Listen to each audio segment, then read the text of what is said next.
Welcome to Amplify, the personal brand business show. Today on the show, Bob is speaking with Jasmine Sawaged. Women like me that are in their 20s and 30s that, used to have sports backgrounds, and now they're trying to find a way to keep up with that level of activity with a desk job or their entrepreneur lifestyle. I'm much more likely to go to the person that deeply understands my situation, my background, my needs, rather than the general fitness coach. So when people think when they're more general, they'll get more clients, it's the opposite, because nobody will know if you're for them, and so then nobody will buy from you. So you're actually losing out from not niching down. Hi there, and welcome back to the Personal Brand Business Show. My name is Bob Gentle, and every week I speak with incredible people who share their secrets to building, marketing, and monetizing their expertise and the unique mindset you need for your business to grow and thrive. If you're new to the show, then while you still have your device in your hand, take a moment to subscribe. And if you're on Apple Podcasts, that's the follow button. On pretty much everything else, it'll say more obvious subscribe. And if you're on YouTube, you really do know what to do. Now, from time to time, I meet someone online doing something special. And when Bob sees this, Bob pays attention. This week's guest has me hooked on TikTok.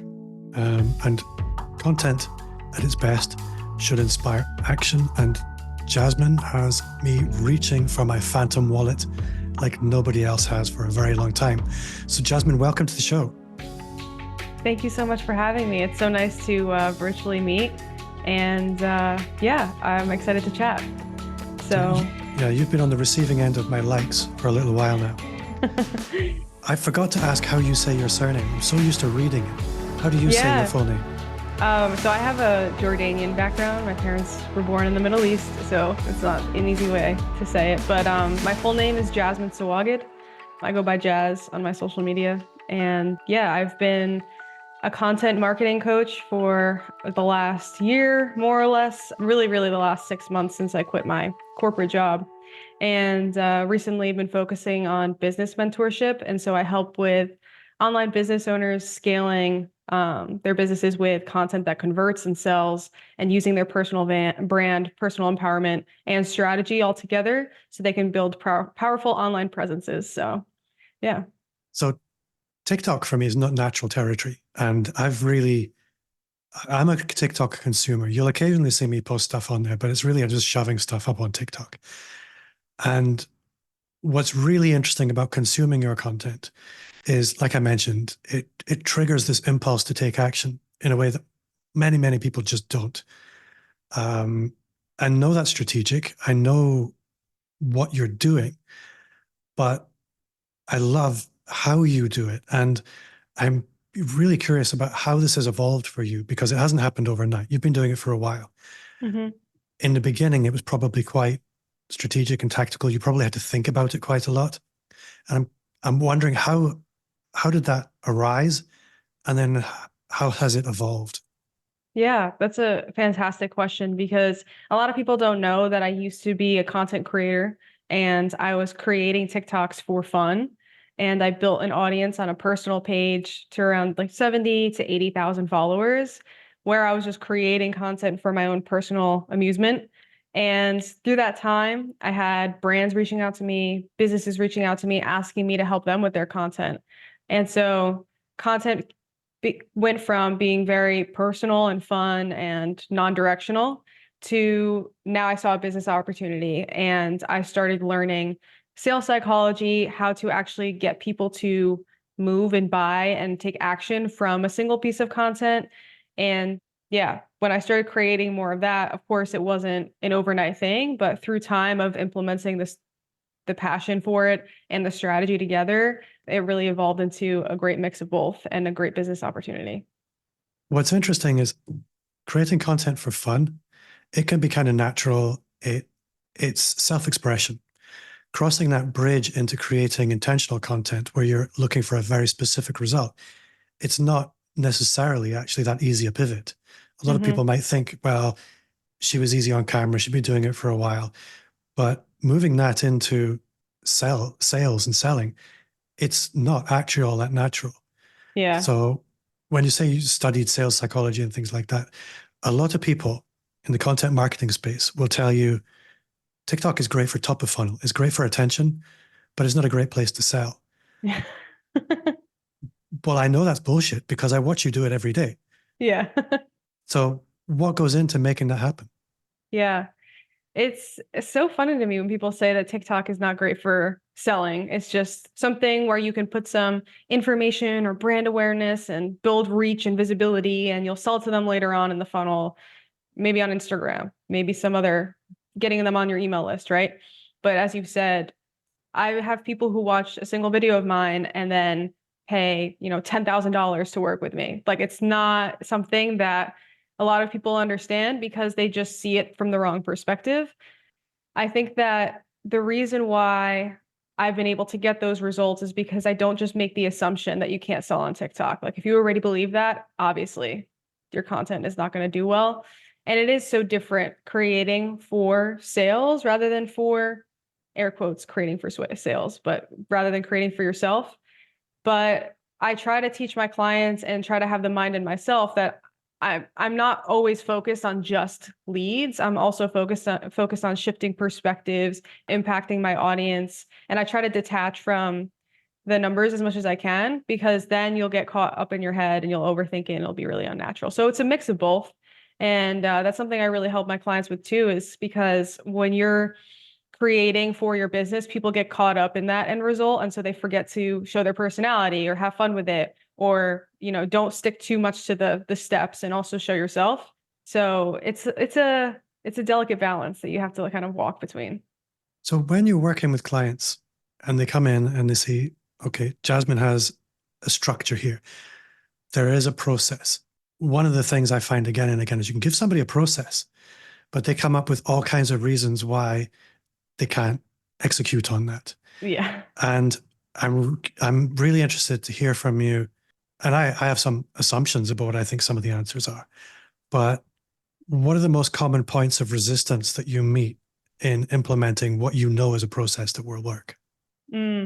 Yeah, that's a really, really good question too. I actually have set up my standards so I work with clients that don't have that assumption as much as I can, because sometimes those are people who think that their business is special and they're in a unique spot and these things don't help them. And those people oftentimes can't be helped. And I'm not in the business of changing their mind about fundamental things that work. So it's a hard thing to change somebody's mind about that. But at its core level, like, a structure is going to help with almost anything in life, whether you're trying to lose weight, eat healthier, any goal that you have. If you have the fundamental steps that are backed by some sort of science or science-based approach, psychology, whatever it may be, the structure is going to help you. And it's fundamental to everything. There's no business or situation that is exceptional to it or not included in that. So I think just some people think that sometimes they think they're special and that these things don't work for them. But I try to give a structure so that way there's still room for their own business and voice and niche, and they just understand the theory and they can implement it in a way that makes sense for them. So there are lots of people who sell content marketing training or advice. And I'd be interested to hear from you. You probably know where you differ. And what is your perspective on that? What is the Jasmine sauce? I call it the Jazz Media Framework, but it's I'm glad. yeah, try to put my name in there. But that's actually an interesting question because I teach my clients to find what makes them different and leverage that a lot in their content. So it's like a nestled answer of what you asked me is also what I teach. Every person has a different style or approach, right? As entrepreneurs who are, like you said, monetizing our passion and expertise, it's just that, like, our own perspective on something. And so if you know how to highlight that unique perspective, it's going to really help. So my own is multifaceted in the ways that I'm different. I like to say sometimes talk about how I have an engineering background, and therefore the way that I teach and the way that I structure my content, I can really show like a direct cause and effect and have these steps that people can follow. And I'm very analytical. Sometimes content marketing coaches can be super fluffy and they're like, just post a picture of your desk for a day. And then the next day you're going to post a picture or video of you talking to the camera. And it's like, what I don't understand the why. What am I doing? What am I supposed to say? How is that going to help me? And so I like to go into that level of depth. And I think the other way that I really stand out is I'm really great at helping people see what makes them different and how to use their own voice and personality. Whereas I think a lot of people think that a strategy will remove it. I help them highlight it and augment their voice and their unique approach and their personal brand. So it's a mix of, again, the strategy part, but also they're highlighting their unique voice. And I think I really excel in that area. So niching or niching is an area where it often triggers fear. And there's this old saying is, if you're not for somebody, you're for nobody. Or if you're for everybody, you're for nobody. And theoretically, that makes perfect sense. The practical application of that is, well, if I'm really going to lean in hard for this one person, what about all these other people? They might hire me. And I know that niching, I don't know the Jazz Media framework, but I can only imagine that it sits there at the beginning. How do you help people through all the objections that they're going to have with niching? Yeah. The quote you said is really very true, that if you're for everyone, you're for no one. And I do say that one of my first things when I talk to clients. So you nailed that right on the head. It's kind of like if you were looking for somebody, I like to use fitness examples because I think a lot of people can relate to eating and exercising, and it's pretty basic. But if you were trying to lose weight and you had a coach that was a fitness trainer for everyone, helps everyone lose weight, and then you have someone who helps, let's say, for instance, women like me that are in their 20s and 30s that, used to have sports backgrounds, and now they're trying to find a way to keep up with that level of activity with a desk job or their entrepreneur lifestyle. I'm much more likely to go to the person that deeply understands my situation, my background, my needs, rather than the general fitness coach. So when people think when they're more general, they'll get more clients, it's the opposite, because nobody will know if you're for them. And so then nobody will buy from you. So you're actually losing out from not niching down. I think some people, they don't even know maybe who the best person is that they want to serve, who their ideal and dream client really is. And so they don't niche effectively or with much direction. And so then it doesn't feel like it's serving them. But when you can niche in a way where you can really hone in on your best people that you really want to work with, then it feels good and it doesn't feel as debilitating or limiting. So thinking about business from an engineering perspective, there are many more levers that you can pull. There's the attraction lever, which is great. This is really where we're talking about content marketing. But we also have a pricing lever, which can be a significant one. And if we've got the content marketing right, well, let's say you can have 10 leads a week, but if what you're selling is worth $10, or if you're selling something at $10, that's not enough. You're going to starve. But if you're selling something at $10,000, 10 leads a week is golden. Again, people have all kinds of hang-ups around pricing. And I'm curious to know how you operate around the pricing question. Is that a common place to play? Yeah, there are so many factors, like levers within pricing as well, that you can play around with. You have to consider, are you serving beginners in your industry, more experienced people? Do you believe what you're offering is valued at? If I believe, I was actually just talking to a client about this morning. She was selling something that she believes is worth hundreds of dollars for $30 because she doesn't want to put people out. And I'm like, you need to charge what you believe your products and offers are worth, or else you either build resentment from your audience, you don't feel confident in posting about it or selling it because it's not aligned with the price that you think it's worth. People don't even value it the way that it's supposed to be because they see it as a $30 product. So there's that. There's what you believe it should be charged. There's the level it is in your product suite, right? You have a low, mid, and high ticket offer, typically, not everyone. And so do you consider how to price that effectively? A lot of times I recommend that your lower ticket offer is a piece of the pie. It's not just a cheaper version of the high ticket thing. And as you move through, it becomes more holistic to the entire goal. So there's so many things that you can play around with. And I do agree with you that if you don't have the visibility and the reach, then selling just not cheap, but low ticket products, you're not going to get the volume to sustain your business. And so that's why I recommend having a more holistic product suite. So you can, if for instance, you start getting more reach and you go viral with an activating piece of content for your low ticket offer, and you can fill that up 1 month, that's great. And you don't have to just rely on just one form of high or low ticket sales. What I love about that is if you optimize the audience side, then you can optimize the price side. But if you don't optimize the audience side, the price is always going to be a problem. It kind of brings me to another question, which is a lot of people are very timid when it comes to being seen to sell. And in your content, you're really overt.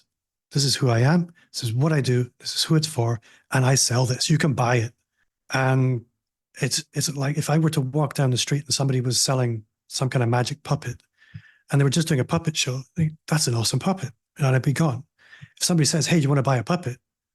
You know what? Yeah, take my money. That's how most people approach their content. It's a puppet show, but you don't know you can buy it. Yeah, especially TikTok. Yeah. So I guess where I'm going with this is I think a lot of people feel a little bit gross when they talk about, hey, buy my stuff. And the only people typically that don't feel gross about that are often what we might class the bro marketers. And you offer a lovely antidote to that, which is very effective. And I think that's why I'm always looking for role models for people online. And I think the way that you sell online, everybody should go and watch the Jazz Media TikTok. It's a masterclass in how to sell authentically, proactively, but gently. It's really nice.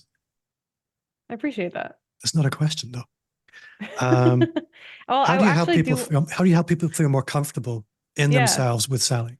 Yeah, no, that's a really common problem is people feel so icky about showing that they have something that, they want to help people and they don't want people to feel like they're creating for the wrong reason. And so they try to give as much away for free and then hope somebody will buy. And that's usually the reverse of what you should do, because in that puppet show analogy, if somebody was showcasing that they have a free puppet and you walk over and they're like, actually, you have to buy a set of 3 for $30 if you want one, you'd be like, well, I didn't come here for that. You conditioned me to want the free thing.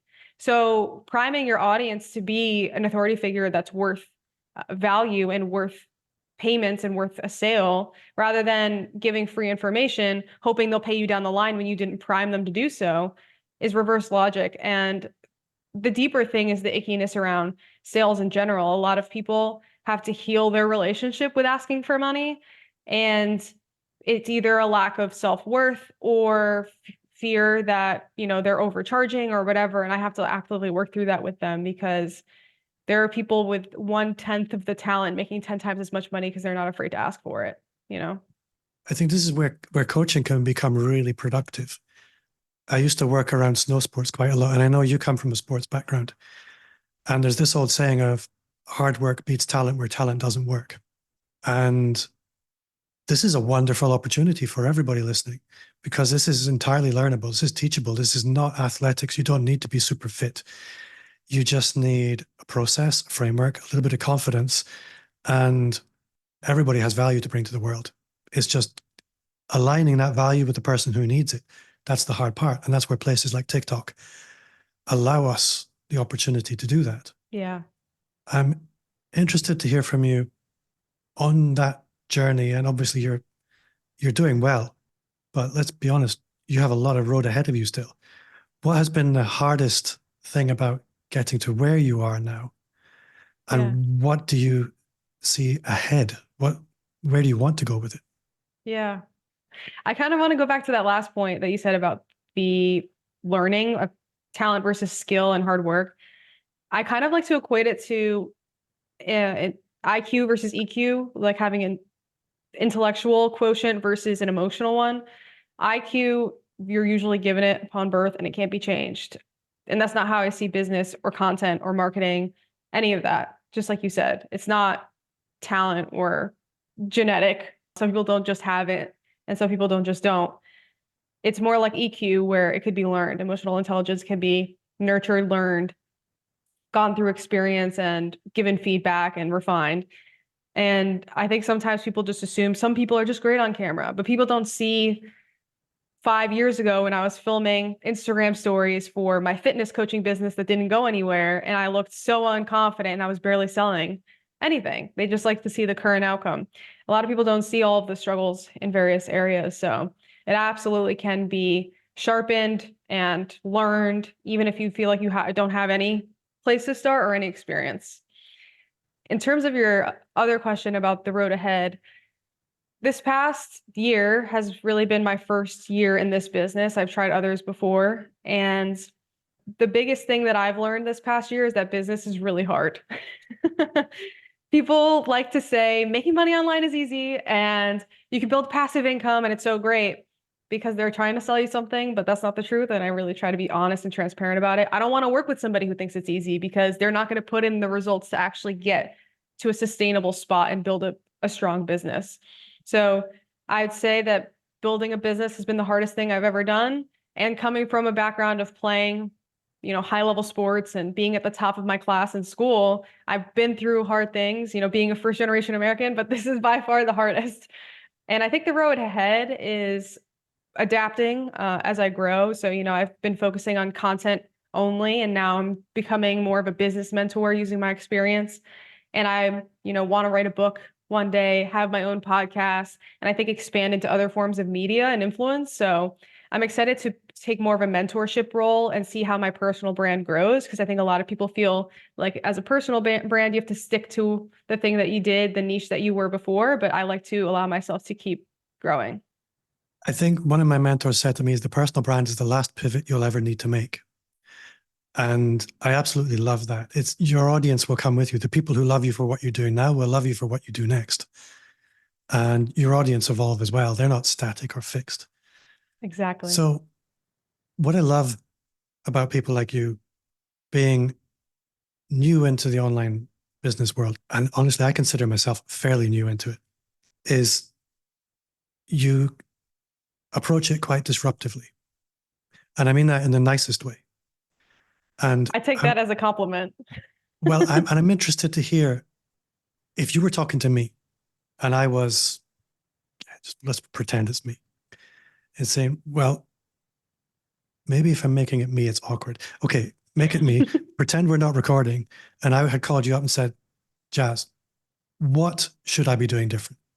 I know that's a really difficult question, but let's just pretend I'm in the entire older generation. Yeah. What might the answer be? I actually was talking to a potential client when I first was starting my business who had just retired and he wanted to start on TikTok.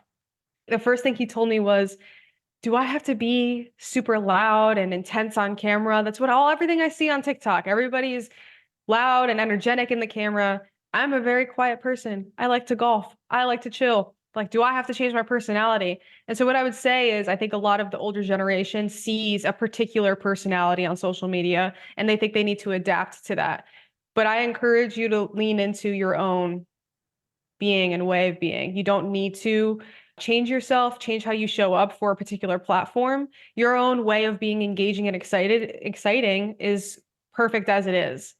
So that's the first thing. The other thing is I think the older generation sometimes assumes that there aren't people with money on TikTok. It's a dancing app for kids and people are not spending money on there, right? I get that all the time, especially people in my personal life. Like I'm so in a vacuum with online business. I assume we're all there. We all get it. We know TikTok's a place to sell and grow a business. My friends and family, even younger ones, they have no idea what's going on. We're in a bubble in some ways. So I would just reiterate that almost every social media platform, there is money to be made. There is business to be built. And it's about seeing it for the potential that it could be, showing up as yourself, and not seeing social media as a potential negative stigma that some of the older generation has towards it, and the positive ways that it can change your life and your business. And I think a similar question would be being a younger person. So take somebody like me. Everybody in my world knows that I'm a business owner. Mm-hmm. And most people I know are business owners. So when I start rocking up online talking about business, it's normal, it's natural. Nobody's surprised. Yeah. Whereas being a younger person, your friend circle, for example, the people who know you, they're not from that world a lot of the time. Yeah. And I think from a confidence perspective, younger people often find it harder to show up as a new version of themselves online, as a Hmm. a version that wants to be taken seriously rather than a version that wants to party and have fun, for Yeah. example. How do you help people through that? And how has that been for you? Yeah. That's a powerful idea because I think that as we grow older, people get more used to the idea of like I'm who I am, take it or leave it. But a lot of younger people struggle with that, right? They still want to be liked and perceived in a certain way. Not to say that that's a hard and fast rule, but that's what I've seen, and so I agree with that sentiment. I think a lot of people, especially in my generation and the younger one, have used social media to be liked, right? Whereas the older one hasn't. Like that wasn't something that they used to build social relationships. So we're so used to posting on Instagram and TikTok for being popular, for getting recognition, for blending in, right? For making friends. And that's this question hits close to home because I remember when I was in high school and I started using social media to build a business. I started doing fitness content and got made fun of so much from people in my school because that wasn't what social media was used for. Like, what are you doing? That's embarrassing, you know? Yeah. And so I like to tell people who are in that scenario who have used their social media just for a certain point from now on, but they want to kind of have a new identity, is to block or remove any followers from your life, any friends, any family. You need to start a new account. Maybe it needs to not even be your full name so people don't find it. And you need to, you know, create from the new person that you want to be because I'm a big Joe Dispenza fan, and he says, your environment, if you stay in the same one, you're going to be the same person. And so you have to rid that environment and those people as much as you can so you can be the new identity that you want to be and not feel tied to the old one. I did that too. Yeah. Full disclosure for my listener, probably until I was 45, nobody outside my city knew who I was. And in order for me to go online, I had to fire my entire team. I had to stop going to every networking event and I had to completely cut myself off in order to, like I said, allow a new identity to emerge because we're so Yeah. embedded in people hold a mirror up to us. And it's really quite shocking how much of our own identity is projected to us from the outside. Yeah. That for me, that was the biggest thing. It That's was so huge. hard. That's amazing that you were able to pull yourself away from those things, even in your everyday life. That's a hard thing to do. And I think the benefit is my last couple of years that, I've been doing my business and all that good stuff. I've been moving around a lot. And so now that we live in Florida, I don't really have family around here. And I've been able to take on a new identity and not have to worry about any past habits or routines. And we were digital nomads at a certain point, my husband and I, and traveling full time. So that helped as well. And I think the important thing too is I've married someone that allows me to change and grow and sees new things and encourages growth. And I think as long as you have that in your home, you can pull away from the rest of the things and change as you need to because you have that space to do so. I think as well, coming from a fitness background, I remember I used to do a lot of stuff. And when I started to understand that fitness is very fluid, you might not have it, but with a little bit of work, fitness can improve very, very quickly. When you realize that same process comes to confidence, that same process comes to ambition, that same process comes to relationships, it opens up an awful lot of possibility. On the topic of relationships, I think that's a natural next place to go. Is as entrepreneurs, it can be quite lonely. And you'll have heard this saying that your income rises to the level of the 5 people you spend most time with. And I don't like that that's where people often go first with it. But what I've realized is it's true of a lot of other things as well. And the people that you surround yourself with have a direct impact on a lot of aspects of your mindset. And who's provided that for you? Because I can't imagine you've done this entirely in isolation. We see business owners a lot of the time as individual independent units. But what we don't see a lot of the time is the interconnectedness. Yeah, Good point, because I came, like, growing up with the immigrant parents kind of home. I actually had parents that they worked really freaking hard and they made decent money, but it didn't come without sacrificing a lot. And that's what I knew and was used to. And my parents spent it all on my brother and I to give us a better life than they had in the Middle East, right? And so that's what I was used to. And so I had that kind of approach to money and view on money until when I started my business, I was like, I need to invest in mentorship because the money habits or views that I have right now are not serving me 100%. And so I put myself in a room with other entrepreneurs that were making 10, 50, $100,000 months. And when it became possible, because I was in the room with them, I saw what they were thinking about, what they were experiencing, that they were honestly no different than me. You know, they were just at step 5 and I was at step 1. That's where it all began to change. I started reading books about your view on money. You know, the one that everybody reads is Rich Dad, Poor Dad. You Are a Badass at Making Money by Jen Sincero. All of those good ones that help you see that you deserve the amount of money that you want to make. You don't have to work harder than you already are, in the sense that, like, you don't have to sacrifice as much as my parents did, maybe. And it just challenged a lot of the things that I believed, and it really helped me see the potential in what I could do.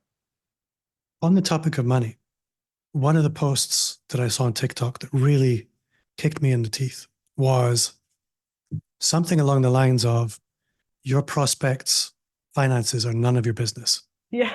And I thought, I do this all the time. Somebody's on the call with me and I get their backstory and I think, I need to adjust the price, which is really interesting. I mean, don't get me wrong, I do all right, but I'm really soft. And I honestly, I think that's okay.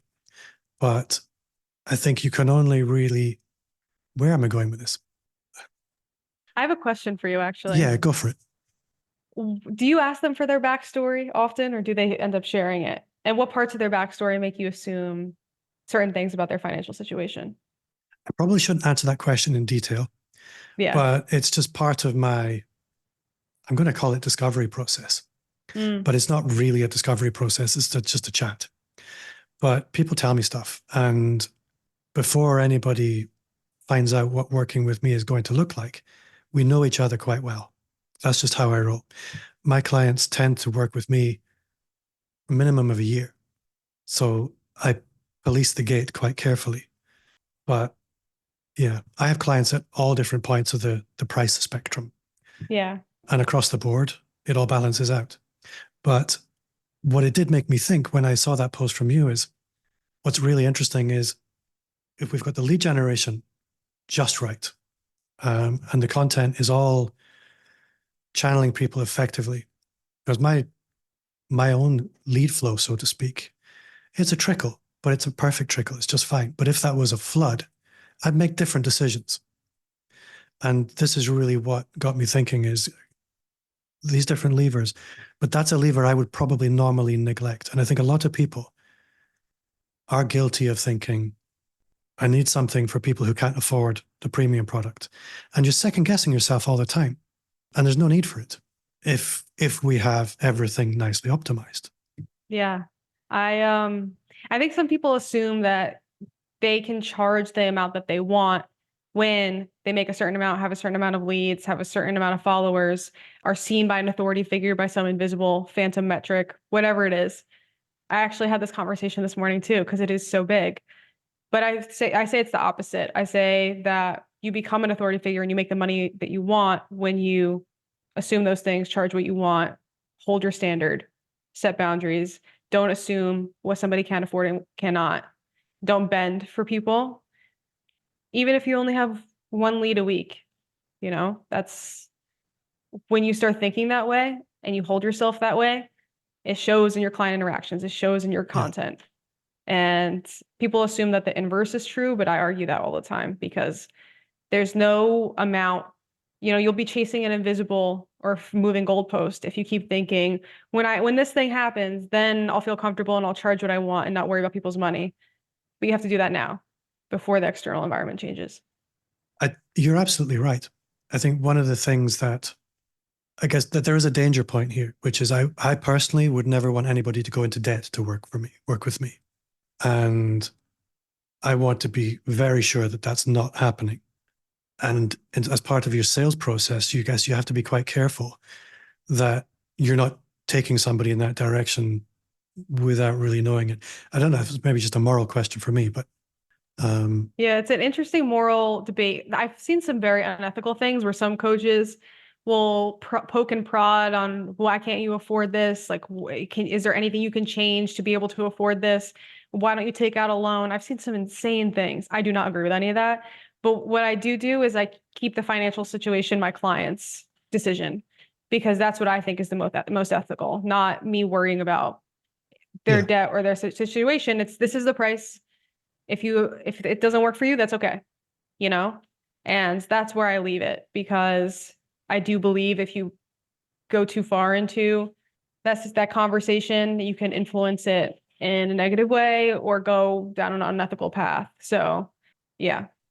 I think what I like about a lot of the things that you describe, coming from an engineering background, variables are fixed. And the sales variable is fixed, the price variable is fixed, so that you have a machine, you can predict you can predict what's coming out the other end. If you're constantly fiddling with all the variables, the machine is unpredictable.